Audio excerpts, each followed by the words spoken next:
Hoy vengo a hablar de la simulación enfocada en los factores humanos. Y bueno, he de declarar que hago algunas cosas por trabajo y algunas cosas por amor. El trabajo es con Cardiff and Bell University Health Board, donde soy anestesióloga.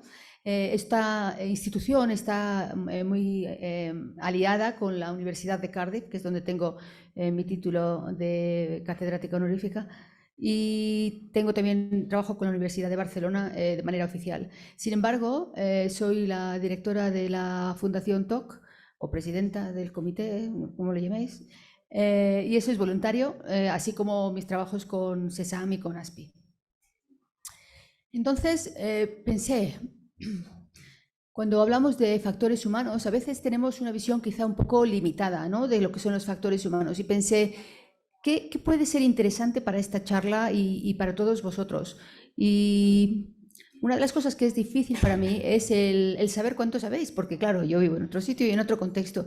Y espero que lo que traigo hoy tenga algo de novedad para vosotros. Entonces quería hablar primeramente de lo que es la ergonomía como ciencia y la amplitud que tiene. Luego, de qué es la cultura de seguridad. Y después, qué rol puede tener la simulación en implementar un aprendizaje de los factores humanos en este sentido amplio. Y en particular, en la mejora de sistemas y en el desarrollo de las habilidades no técnicas. Entonces, no se puede empezar de otra manera, hay que saber qué es la ergonomía. A veces se le llama ergonomía y a veces se le llama ciencia de los factores humanos. Y lo que es la ciencia que estudia las interacciones entre los seres humanos y los elementos de un sistema. Y aplica teorías, principios, datos y métodos de diseño para optimizar el bienestar humano y el desempeño del sistema.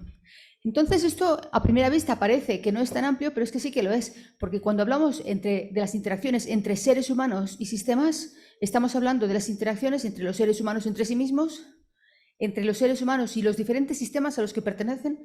Es decir, cuando trabajamos, por ejemplo, yo soy anestesióloga, ¿no? Entonces, en mi hospital yo trabajo con mi equipo de anestesia, pero también trabajo con los cirujanos, también trabajo con el servicio de quirófanos, que es un servicio más amplio. Este servicio de quirófanos interactúa con cuidados críticos, con urgencias, con dirección. Y estos sistemas, dentro de ellos, tienen muchos elementos que pueden ser diseñados y que pueden ser diseñados para la seguridad.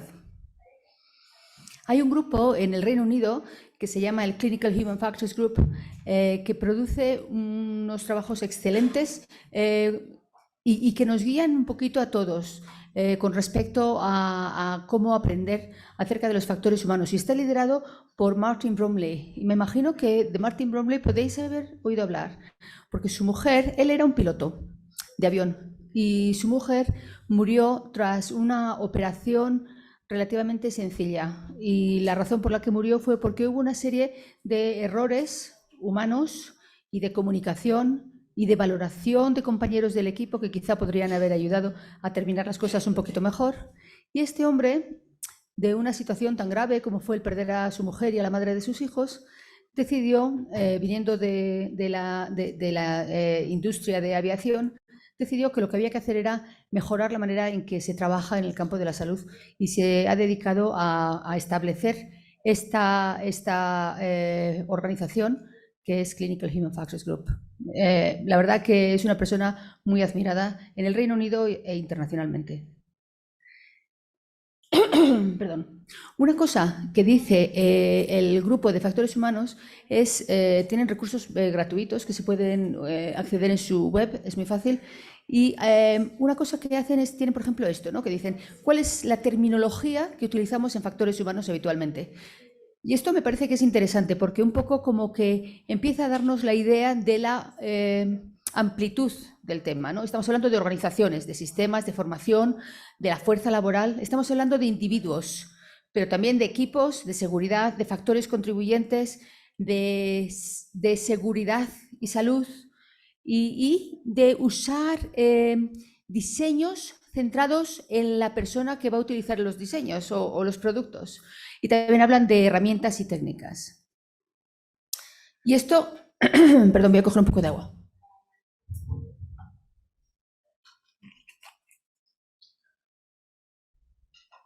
Gracias.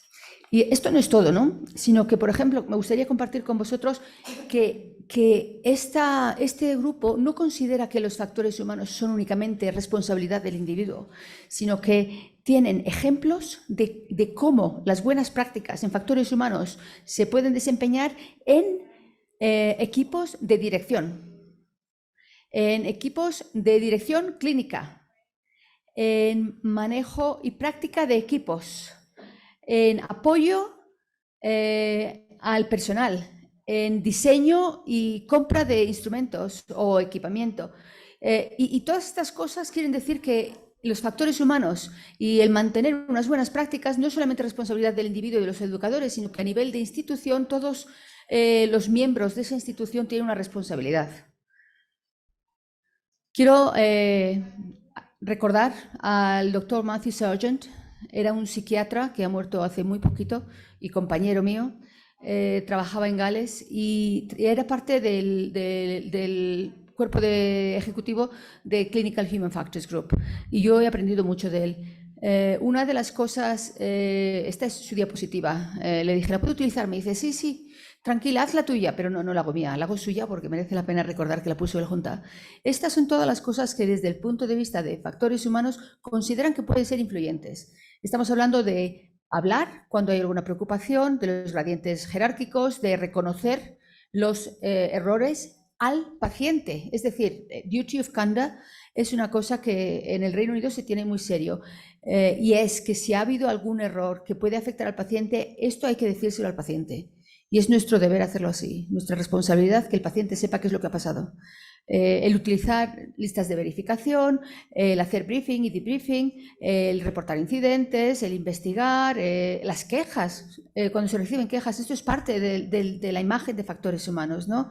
La supervisión de nuestros trabajadores, el hacer appraisal. Appraisal es un proceso por el cual se va haciendo regularmente un chequeo de que aún tenemos las competencias que debemos de tener para desempeñar nuestro trabajo, que nos seguimos formando, que seguimos haciendo las cosas bien.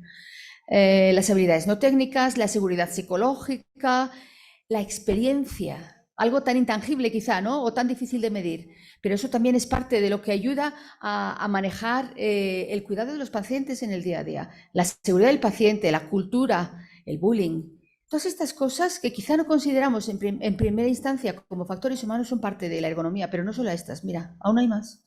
Es decir, que el campo es muy, muy amplio y la formación por simulación es parte de lo que contribuye a los factores humanos y al manejo adecuado de los factores humanos. Os dejo que miréis la lista un momentito, porque seguro que hay alguna cosa que no se os había ocurrido. El liderazgo clínico, el seguir las guías locales, following policies and procedures. Cómo interactuamos con los ordenadores, es muy amplio. Pero además de eso, hablamos a veces de factores humanos como los factores que afectan al funcionamiento o al rendimiento de los individuos y de los equipos.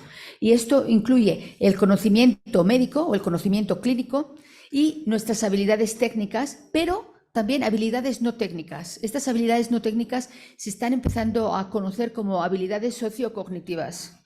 Las habilidades no técnicas cognitivas incluyen la toma de decisiones, el planeamiento, el ser conscientes de la situación, que le llamamos situational awareness, y las habilidades no técnicas sociales, que son el trabajo en equipo, la comunicación y el liderazgo. Y hablaré de estas un poquito más adelante y explicaré lo que la terminología quiere decir, porque a veces las palabras parece que quieren decir una cosa, pero cuanto más profundizamos en su comprensión, más nos permite guiar nuestras propias reflexiones de aprendizaje y ayudar a nuestros alumnos. Me gustaría un poco comentar qué es para nosotros la cultura de seguridad. Esto es algo que mencionamos ayer en uno de los paneles, ¿no? La cultura de seguridad, la cultura de mejora. ¿Qué quieren decir estas cosas, no? Bueno, primero quizá deberíamos saber qué es la cultura. Y no voy a hacer una pregunta al público porque me parece un poco demasiado... Perdón, un poco difícil para empezar la mañana. Pero me gustaría decir que mi definición favorita es esta: las actitudes y comportamientos característicos de un grupo social. Y me recuerda algo que comentó ayer la doctora Vianney, que dijo, a veces estamos en un ámbito y nos comportamos de una manera y estamos en otro y nos comportamos de otra. Esto precisamente Es lo que quiere decir esta frase, que como grupo social hay veces en que trabajamos en la universidad y las actitudes y comportamientos característicos de este grupo son de una manera, y luego nos vamos al ámbito clínico y quizá en un hospital grande nos comportamos de una manera y en un hospital pequeño de otra, o en un hospital público de una manera y en un hospital pequeño de otra. No solo eso, la manera en que nos comportamos profesionalmente y privadamente quizá tampoco sean las mismas, ¿no? Las actitudes y comportamientos característicos quizá varían. Esto es algo también interesante a considerar a nivel personal. Yo intento... Estoy pensando en algo que le parece muy importante a mi compañera Colette, la autenticidad. Yo intento mantener actitudes y comportamientos coherentes a través de mis diferentes grupos sociales, pero no siempre es posible. Y una cosa que es muy importante es esta frase: la cultura se come a la estrategia para el desayuno. Es decir, podemos tener unas estrategias maravillosas diciendo esto es lo que hay que hacer, pero si no somos capaces de tener una cultura, unos comportamientos y unas actitudes que apoyen esa estrategia, no vamos a llegar muy lejos. Y esto me lleva a volver al concepto de cultura de seguridad. La cultura de seguridad es un patrón integrado de comportamiento individual y de la organización basado en creencias y valores compartidos. Es decir, que no es suficiente con que como individuos queramos hacer lo mejor posible, sino que la organización tiene que apoyarnos en que podamos actuar de semejante manera. ¿Qué quiere decir esto? Por ejemplo, decimos, vamos a aprender de las situaciones. Si algo sale mal, aprendamos. Bueno, si tenemos una institución que es muy punitiva, entonces cuando algo sale mal no lo vamos a declarar. Entonces no vamos a aprender. Es decir, nosotros podemos querer aprender de las cosas que salen bien y de las cosas que salen mal, pero para eso tenemos que tener una organización que nos lo permita. O queremos hacer un cuidado seguro, y un cuidado seguro puede querer decir que tenemos que tomar estos pasos, pero luego resulta que el equipamiento necesario no existe, o el tiempo necesario no existe, o no tenemos suficiente personal para hacer las cosas de esta manera. Todo esto nos lo tiene que apoyar la institución. Por eso pensamos que como cultura de seguridad conjuntamente, como individuos e instituciones, buscamos a minimizar el daño que podría sufrir el paciente. La cultura de seguridad refleja las actitudes y valores de dirección y trabajadores y afecta a cómo gestionamos la seguridad. Y también influye en nuestros comportamientos habituales, como acabo de explicar. Es decir, que a la cultura de seguridad se le pueden ver diferentes capas, y todas estas capas influyen en cómo cuidamos a nuestros pacientes, porque al final son los pacientes los que están sufriendo las consecuencias de qué cultura vivimos en ámbitos laborales. Este documento pone Seguridad del Paciente 2030, pero no quiere decir que se va a publicar en el 2030, está ya publicado, y es un documento aspiracional que se le encargó al Centro de Investigación de Imperial College en Londres, y lo que se recomendó al Sistema Nacional de Salud es muy importante. Se recomendó tener un abordaje de sistemas, es decir, si queremos mejorar las cosas y reducir el daño, tenemos que no solamente considerar los individuos, sino los sistemas en los que trabajan, incluyendo qué equipamiento tienen, qué recursos de personal, qué maneras de comunicarse entre ellos, etcétera, etcétera. Es decir, que la visión no es únicamente en el individuo, sino que es mucho más amplia. Que la cultura es importante, culture counts, la cultura es importante. Entonces, la cultura es responsabilidad de todos. Los pacientes son nuestros compañeros y el viaje lo llevamos juntos. Entonces, cuando diseñamos experiencias de paciente, quizá deberíamos considerar su perspectiva también. Y no solamente eso, sino que recomiendan un sesgo hacia la acción. Es decir, que tenemos que tener evidencia para nuestras acciones, pero aunque falte una evidencia robusta, si está claro que lo que vamos a hacer va a ayudar al paciente, pues hagámoslo. No seamos tan cautos que no mejoremos por ser cautos, ¿vale? Y además razonan por qué esto es beneficioso, el actuar de esta manera. Primero porque la calidad asistencial mejora y la seguridad es esencial para nosotros y para nuestros pacientes. Luego porque de no tener una buena calidad asistencial tiene un riesgo de coste económico, particularmente en sociedades en las que el llevar a la organización a juicio es habitual. Y también hay un coste político, es decir, si el sistema de salud está relacionado con el gobierno en alguno de los elementos, las expectativas son que el gobierno se encargue de que los pacientes estén bien cuidados. Es decir, que las expectativas del público con respecto a la responsabilidad de los cuerpos de gobierno también es importante y eso se protege si tenemos una mejor calidad asistencial. Espero un momentito para las fotos porque veo que hay. De todas las maneras, no me importa compartir la presentación, ¿eh? Entonces, claro, estamos hablando de la cultura de seguridad, pero en realidad, ¿de qué estamos hablando? ¿Cómo manejamos esta cultura de una manera que todos estemos en el mismo enfoque, ¿no? Hay diferentes maneras de abordar la gestión de seguridad.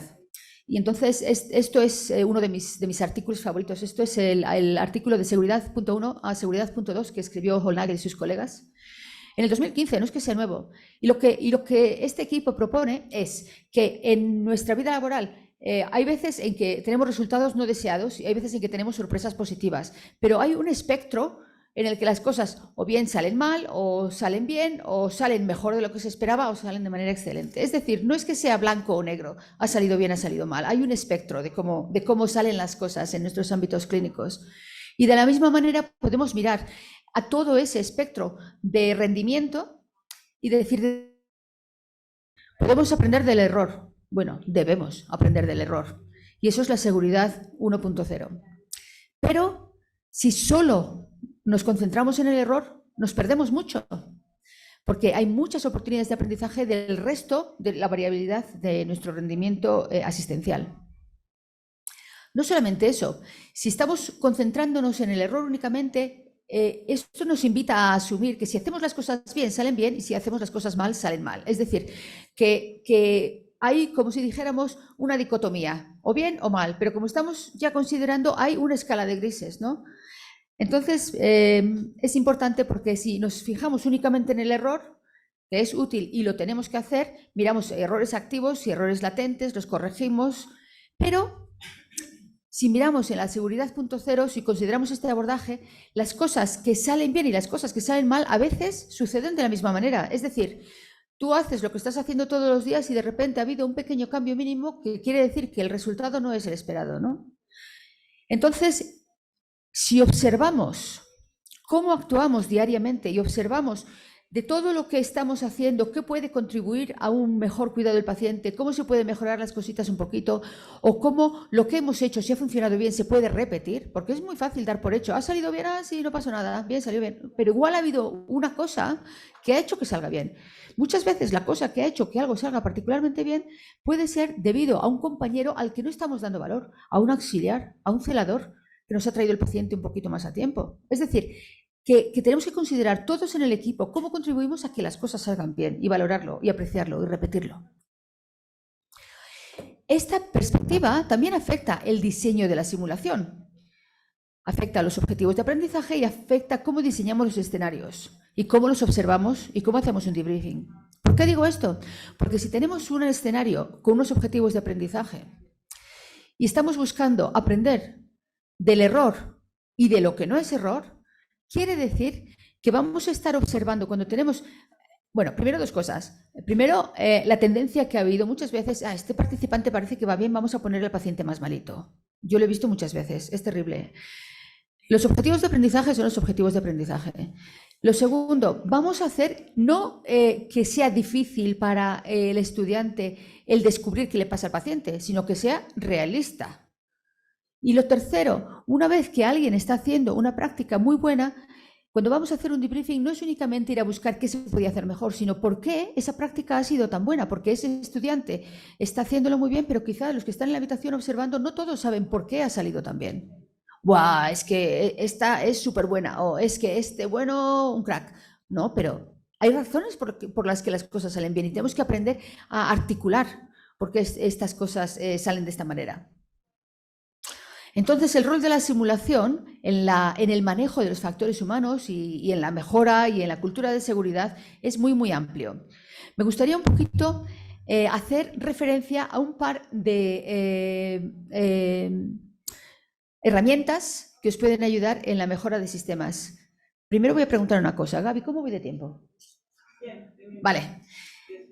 Pierdo totalmente mi conciencia del tiempo cuando estoy hablando. Me gusta muchísimo este artículo. Es de Victoria Brazel y habla de Translational Simulation, la simulación translacional. Y lo que ella hace es utilizar simulación para mejorar sistemas. Y lo hace de una manera protocolizada y muy bien pensada, y escribe muy bien al respecto. Os recomiendo que leáis sus artículos. Yo desde luego los leo y a Victoria la admiro.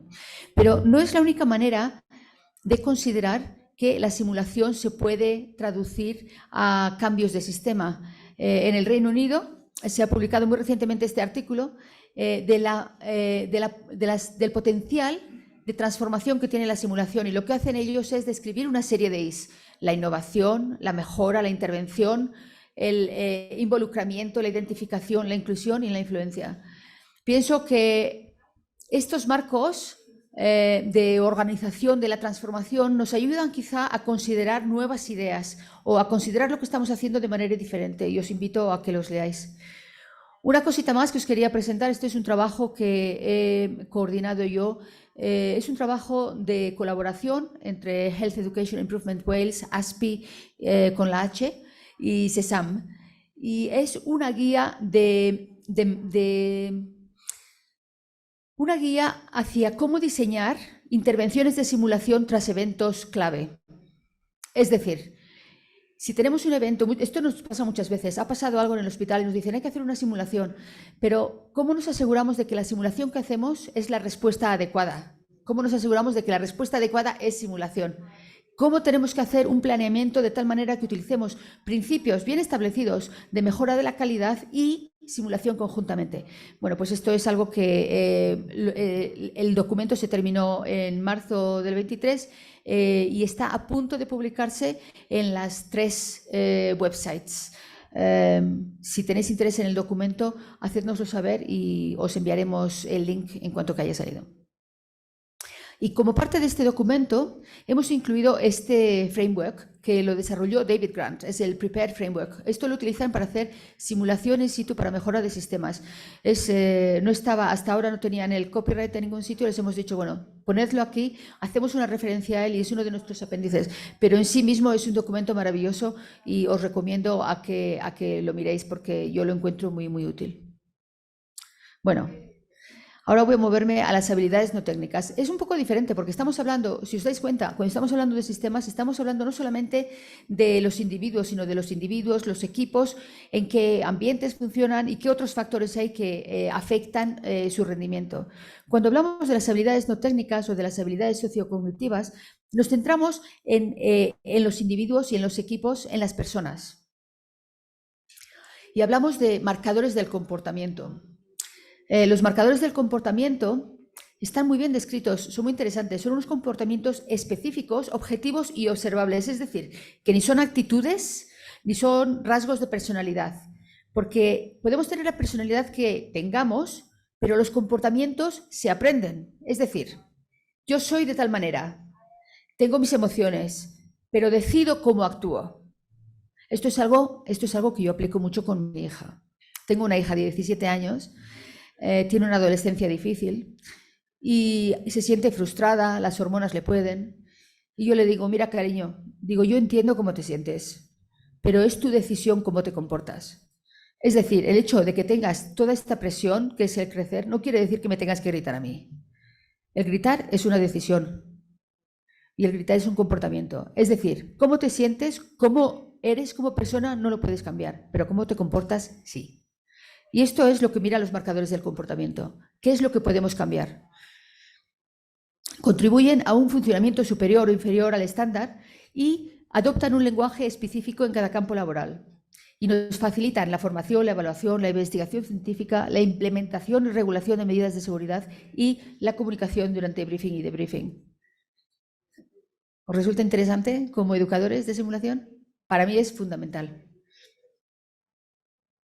Los marcos de habilidades no técnicas los desarrollaron originalmente en la aviación y fueron adaptados en la Universidad de Aberdeen y los adaptaron para ámbitos específicos. Y la razón por la que hicieron esto en ámbitos específicos es porque el lenguaje utilizado es específico, ¿no? Y lo hicieron para anestesistas, para cirujanos, para instrumentistas y para asistentes de simulación. No quiero decir que sean perfectos y, por ejemplo, hay cosas que son un poco incongruentes, es decir, los cirujanos tienen uno de sus elementos, es leadership, liderazgo, y, por ejemplo, los anestesistas parece que no lideramos y, sin embargo, manejamos nuestras tareas, lo cual está muy bien, ¿no? Pero quiero decir que no os lo toméis al pie de la letra, pero pensad que el concepto es aplicable quizá de una manera más transferible de lo que parece, porque los anestesistas también lideramos y los cirujanos también manejan tareas. Uno de los términos es el de situational awareness, conciencia de la situación. Me gusta este tipo de diapositiva, la presento muchas veces, porque nos puede dar la impresión de que la conciencia de la situación es saber qué es lo que está pasando. Pero si profundizamos un poquito más, entonces nos damos cuenta de qué es lo que en realidad quiere decir. Y si miras en el marco de habilidades no técnicas, en cualquiera de los que os he enseñado anteriormente, dice que la conciencia de la situación consiste en obtener información de todas las fuentes posibles, reconocer lo que sucede y comprender sus repercusiones y anticipar el posible curso clínico. Es decir, que estamos hablando ya de una cosa diferente. Y de hecho tengo una imagen, 2 diapositivas más adelante, pero os voy a decir qué quiero decir ahora. Por ejemplo, nos llega un paciente con broncoespasmo. ¿Esos son 10 minutos o 10 segundos? Muy bien, muy bien. Nos llega un paciente con broncoespasmo. Vamos a obtener información de todas las posibles fuentes. Eso quiere decir, vamos a hablar con el paciente, vamos a hablar con los familiares, vamos a hablar con los paramédicos que nos han traído al paciente, vamos a mirar qué signos y qué síntomas tenemos. Vamos a mirar si hay notas de una previa admisión. Con eso vamos a reconocer qué sucede y comprender sus repercusiones. En ese momento quizá no tenemos toda la información y quizá tenemos diferentes diagnósticos posibles. Es decir, este paciente con broncoespasmo puede tener un ataque de asma, puede tener una enfermedad vírica aguda, puede tener un fallo cardíaco, puede tener una reacción alérgica. Es decir, no decimos, creo que es esto lo que pasa, sino que decimos, esto es lo que puede ser que pasa. ¿Cuál es el posible curso clínico? Bueno, pues depende, ¿verdad?, de cuál sea la razón, pero como tenemos la información que tenemos que considerar si este es el posible curso clínico, ¿qué es lo que voy a tratar? ¿Qué es lo más importante? ¿Qué es lo que no va a afectar los otros posibles cursos clínicos? Hay que tener en cuenta que tenemos todos nuestros propios modelos mentales y que a veces tenemos modelos mentales preestablecidos de los que no somos conscientes. Es decir, es una chica de 27 años con broncoespasmo, bueno, es asmática. Quizá no. Tengamos unas opciones más abiertas. A veces tenemos errores de fijación, como puede ser esto mismo que acabo de decir, o sesgos. Es decir, por ejemplo, nos llega un paciente que, no sé, que tiene una obesidad mórbida. Y quizá decimos, bueno, ya sabemos qué es lo que está pasando. Es decir, que hay veces en que consideramos las cosas diferentes porque tenemos estos modelos mentales que nos llevan a un sesgo y a una fijación. A veces estamos cansados y cuando estamos cansados no operamos de la misma manera. Cometemos errores. Yo cometo errores. Tenemos que ser conscientes de cómo estamos. A veces nos estresamos. Cuando nos estresamos no podemos pensar con claridad. Y eso afecta a nuestra conciencia de la situación. Es decir, que la conciencia de la situación no es una cosa fija, varía y es algo que hay que trabajar. Y para trabajarlo tenemos que tener la capacidad de profundizar en qué es lo que la conciencia de la situación es. Este es el ejemplo que os he dado antes. Esta es nuestra paciente con el broncoespasmo. También hay que tener conciencia de uno mismo. No siempre somos capaces de vernos como somos. Y me gustaría, estas son unas preguntas que me gustaría plantear. Sabemos que si estamos estresados y si estamos cansados, nos conducen a un rendimiento peor. Y a veces lo enseñamos en simulación y todo. Pero pensad vosotros mismos, ¿cómo lo afrontáis? ¿Qué hacéis cuando estáis estresados? ¿Qué hacéis cuando estáis cansados? ¿Y cómo entrenáis a otros? Y si pensáis que, por ejemplo, una persona que está cansada y estresada quizá debería tomarse un descanso o pedir ayuda, ¿la institución en la que trabajáis de manera asistencial os permite hacer eso? ¿Cómo os apoya? Porque yo tengo una institución que habla de la seguridad en el paciente todo el tiempo, ¿no? Entonces ahora mismo tenemos un pequeño problema, que es que las operaciones de cadera están teniendo más infecciones de lo habitual. Entonces la organización muy sabiamente ha dicho ni comida ni bebida en las salas de anestesia, lo cual está muy bien. Ahora, mis turnos de anestesia son de 11 horas, a menudo trabajo sola, y si no como y no bebo, no soy capaz de terminar mi lista. Pero por otro lado, no tengo tiempo para salir a comer y a beber, y no me dejan llevar la comida y la bebida. A ver cómo me apoya mi institución en que yo sea segura con mis pacientes. Entonces, esto hay que tenerlo en cuenta. La toma de decisiones sigue a la conciencia de la situación. Es decir, una vez que pensamos cuáles son las posibles causas de lo que estamos viendo en un caso clínico, pensamos cuáles son nuestras opciones, sopesamos los riesgos, seleccionamos una opción y luego la aplicamos y reevaluamos. Es decir, que cuando decimos toma de decisión es, sí, he pensado esto y es esto lo que voy a hacer. No. Llegamos más lejos de esto. Estamos pensando en cuál es el equilibrio entre el riesgo y el beneficio de cada opción y seguimos considerando en todo momento qué es lo que va a pasar después. Hay que tener en cuenta que muchas veces trabajamos con información incompleta, hay incertidumbres en nuestros campos laborales, hay riesgos y tenemos presiones de tiempo y las consecuencias de nuestras decisiones van a ser muy, muy serias.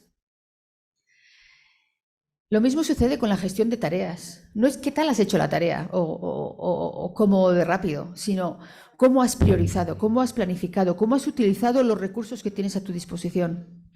Y cuando trabajamos en equipo, no es qué tal nos llevamos y cómo de rápido hacemos las cosas, sino cómo intercambiamos la información, cómo coordinamos las actividades, cómo identificamos las habilidades de nuestros compañeros que nos permiten delegar roles, cómo nos apoyamos mutuamente y cómo lideramos. Es decir, que cuanto más conocimiento tengamos de esta terminología, más nos permite el profundizar en nuestras reflexiones, en nuestra práctica reflexiva propia y en el debriefing. Evidentemente, la comunicación se puede optimizar en equipos y el team briefing no solamente se hace briefing en simulación, sino que se hace en ámbitos clínicos. Las checklists de verificación quirúrgica son súper útiles, el SBAR como manera de pasar información de manera priorizada y el debriefing. Un pequeño anuncio de la herramienta TOC, ya que lidero la Fundación TOC. Es una herramienta de debriefing clínico muy sencillita, muy rápida y muy práctica y muy segura. Una cosa más. El buen trabajo en equipo, el buen liderazgo y la buena comunicación suponen mejores posibilidades de mantenerse a salvo para los pacientes y para los compañeros de trabajo. Os quiero decir que aquí en mi visita a México estoy impresionadísima con el buen trabajo en equipo, el buen liderazgo y la buena comunicación de nuestros compañeros en la UNAM. Absolutamente maravilloso, un buen ejemplo. Esta aplicabilidad, como he comentado, no solamente es útil a nivel individual para nuestra propia práctica reflexiva, sino que la podemos utilizar para analizar situaciones y aplicaciones. Nosotros tuvimos, por ejemplo, la oportunidad de explorar qué tipo de oportunidades de debriefing y qué tipo de barreras el debriefing teníamos durante COVID, siguiendo un marco de habilidades no técnicas.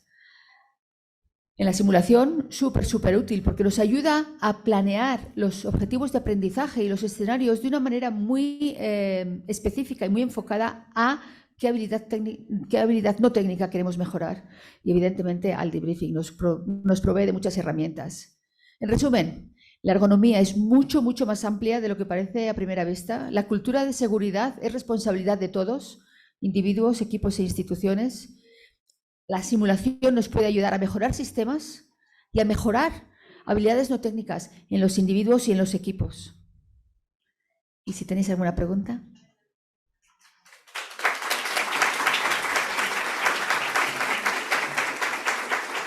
Muchas gracias, Cristina. Tenemos una pregunta. Gracias, Carlos Rizo.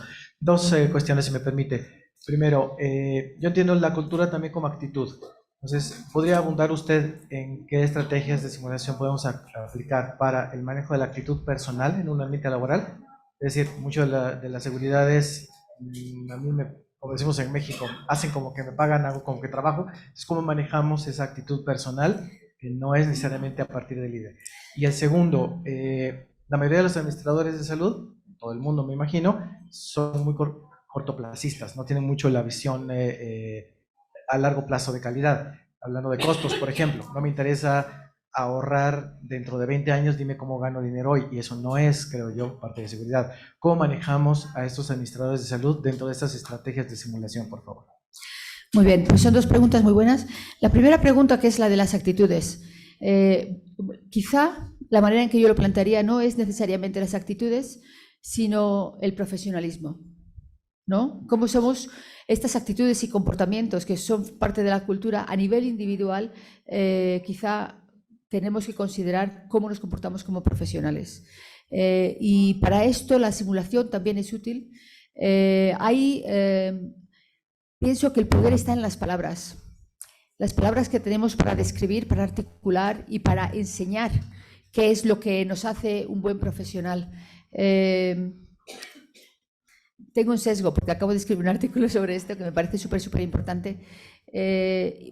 Os recomiendo, hay muchos marcos en la literatura. El marco que nosotros hemos seguido es el marco del GMC, del colegio del General Medical Council, que es como el Consejo General de Médicos del Reino Unido, y tienen un marco para los comportamientos y las actitudes profesionales, y dan diferentes niveles y permite profundizar un poco en el lenguaje. Entonces recomiendo leer ese documento. La segunda parte es que las instituciones no siempre ven la visión a largo plazo. Hay dos cosas para eso. Primero es que como líderes tenemos la capacidad de influenciar. Y lo segundo es que la evidencia es cada vez más robusta con respecto a las mejoras que se consiguen con la simulación y con el debriefing clínico. En concreto, con el debriefing clínico hay un montón de evidencia que viene de Estados Unidos en cuanto a los ahorros que se consiguen por utilizar debriefing de cualquier manera. Ahorros, mejoras de pacientes, mejoras de bienestar de profesional. La evidencia se va acumulando muy rápidamente. Es decir, utilicemos la evidencia e influenciemos. Gracias. Tenemos otra pregunta aquí enfrente. Thank you, Christina, for a great talk. I wonder if you could articulate a little bit more around maybe the level of education on human factors that's needed for implementing in simulation, but also for the organization thinking about safety. Thank you.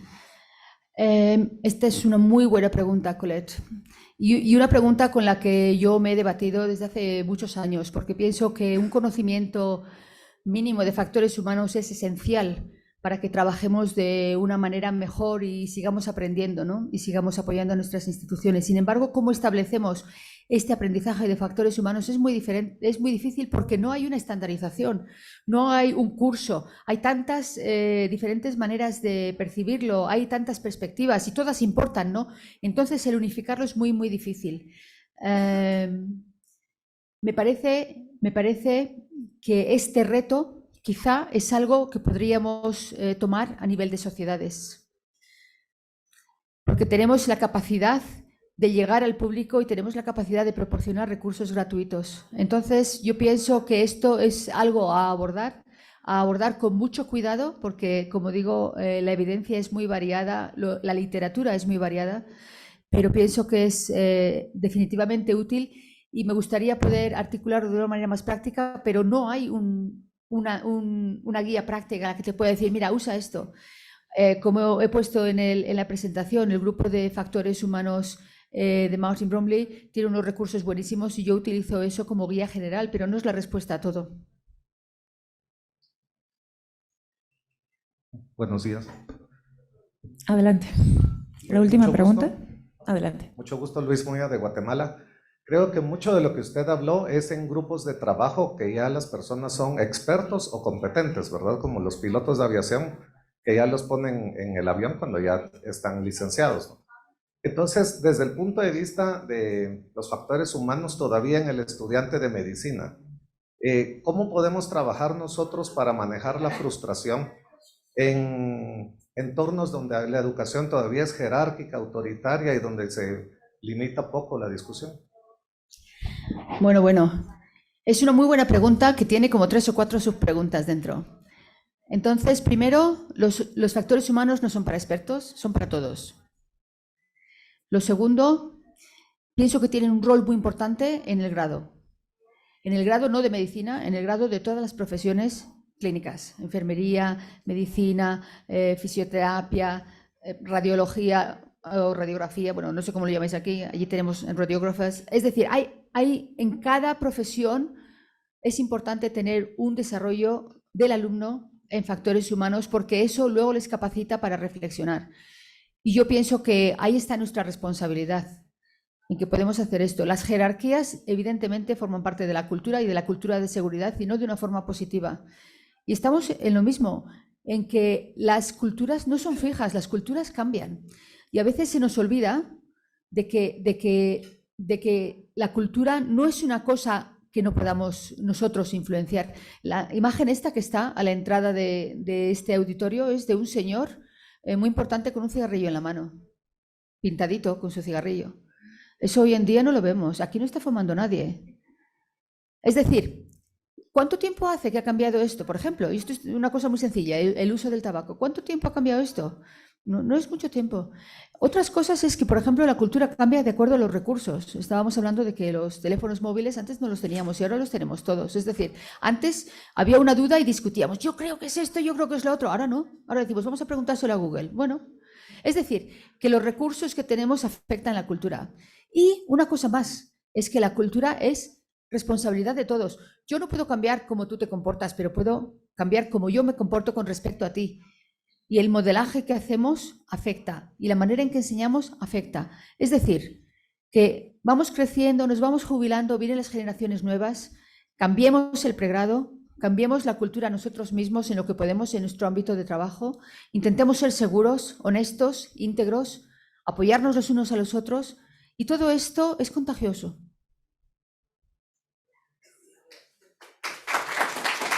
Muchas gracias, Cristina.